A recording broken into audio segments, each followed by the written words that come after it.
आज हमें वंदे मातरम के असली भाव को समझना जरूरी है। यह गीत तो देश के जल जंगल जमीन हरियाली और निर्मल हवा की वंदना को समर्पित है। यह भारत की जन जन की मंगल कामना करता है कि भारत का हर नागरिक स्वस्थ रहे, सुरक्षित रहे और सम्मान के साथ जी सके। सुजलाम सुफलाम का अर्थ है, सुनिए, ऐसा देश जहां स्वच्छ और पर्याप्त जल हो, जहां नदियां जिंदा हो, बहती हो, जीवन देती हो। अध्यक्ष महोदय, लेकिन अब जरा यमुना का हाल देखिए। दिल्ली प्रदूषण नियंत्रण समिति की 2025 की रिपोर्ट बताती है कि यमुना के कई हिस्सों में बीओडी स्तर 127 mg पर लीटर है तक पहुंच चुका है, जबकि किसी जीवित नदी के लिए यह 3 mg पर लीटर से कम होना चाहिए। यह सिर्फ नदी का संकट नहीं है, यह किसान का संकट है। नमामि गंगे के नाम पर हजारों करोड़ रुपए खर्च हो गए, लेकिन सच्चाई यह है कि आज भी गंगा और यमुना के किनारे किसान मजबूरी में उसी जहरीली पानी से खेती कर रहा है। वही जहर अनाज में उतरता है और वही जहर किसान की जिंदगी को धीरे धीरे खत्म कर देता है। अध्यक्ष महोदय, जब पानी जहर हो जाएगा तो सुजलाम कैसे होगा? जब किसान बर्बाद होगा तो सुफलाम कैसे होगा?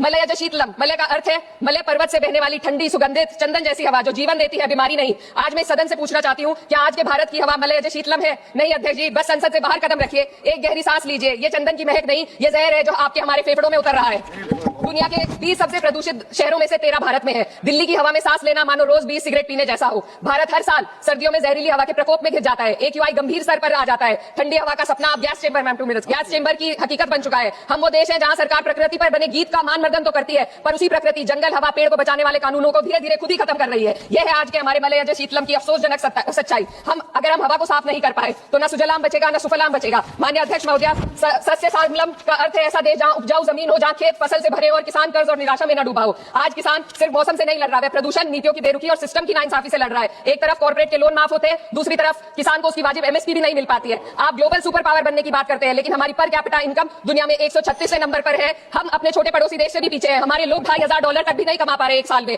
और जिन अरबपतियों की रक्षा करते हैं वो इतना पैसा एक सेकंड में कमा लेते हैं। आज वंदे मातरम को बुनियाद बनाकर राजनीति की जा रही है, लेकिन जमीन पर जंगल पूंजीपतियों को सौंपी जा रही है। आदिवासियों को उनके घरों से उजाड़ा जा रहा है। मातरम में जो मात्रा माता है वे सिर्फ मातृभूमि की वंदना नहीं, वे इस धरती की हर नारी, वे इस देश की हर बेटी, हर महिला के सम्मान की बात नहीं करता है। लेकिन आंकड़े अगर आप देखेंगे, NCRB की हाल की रिपोर्ट के अनुसार, मैम के अनुसार देश में हर वर्ष लगभग 30,000 से अधिक बलात्कार हो रहे हैं। यानी एक दिन में 80 से अधिक महिलाएं यौन हिंसा का शिकार होती है, और ये सिर्फ दर्ज मामले हैं। जब जम्मू कश्मीर की एक बच्ची हिंसक अत्याचार का शिकार होती है, जब सत्ता से जुड़े लोगों पर आरोप लगते हैं और कार्रवाई वर्षों लटक जाती है, जब उन्नाव की पीड़िता लखनऊ के दरबार में इंसाफ को लेकर अपनी जान देने पर आमादा होती है, जब बिल्किस बानो के अपराधियों का सरकार के लोग द्वारा स्वागत किया जाता है, तो ये घटनाएं वंदे मातरम की आत्मा पर चोट पहुंचाती है।